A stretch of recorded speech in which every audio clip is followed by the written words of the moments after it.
Pakistan cricket team کے better فخر زمان injury کے باعث جنوبی افریقہ کے خلاف میچ کے لیے ٹیم کو دستیاب نہیں ہوں گے۔ پاکستان کرکٹ ٹیم کے ڈاکٹر نجیب سومرو کا کہنا ہے کہ فخر زمان کو گھٹنے کی انجری ہے، جس کی وجہ سے وہ کل جنوبی افریقہ کے خلاف میچ نہیں کھیلیں گے۔ فخر زمان کی ہر زیادہ رسک نہیں لے سکتے۔ میڈیکل پینل ان کی انجری کو سنجیدگی سے دیکھ رہا ہے۔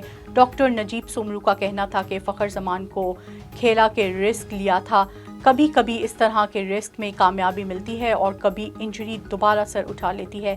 بدقسمتی سے فخر کی انجری دوبارہ ہو گئی ہے، جس کی وجہ سے انہیں آرام دیا جا رہا ہے۔ پاکستانی کو پیما شہروز کاشف نے ماؤنٹ ایورسٹ اور K2 سر کرنے والے سب سے کم عمر کو پیما ہونے کا اعزاز حاصل کر لیا۔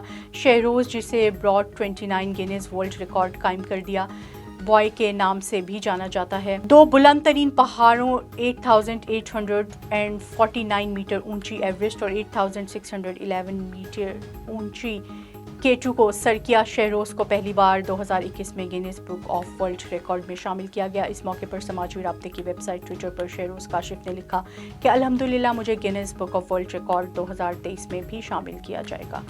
بنگلہ دیش کے کپتان شکیب الحسن نے کہا ہے کہ ہم ورلڈ کپ کی فیورٹ ٹیم بھارت کو ہرا کر اپسیٹ کرنے کی کوشش کریں گے۔ پریس کانفرنس کے دوران شکیب الحسن نے کہا کہ اس T20 ورلڈ کپ میں بھارت فیورٹ ٹیم ہے، جسے ہماری ٹیم اپسیٹ کرنے کی کوشش کرے گی۔ بنگلہ دیشی کپتان نے کہا کہ ہم ورلڈ کپ جیتنے کا سوچ کر آسٹریلیا نہیں آئے تھے، بلکہ ایک پاورفل سائڈ بھارت کو ہلانے کی اپنی بہترین کوشش کریں گے۔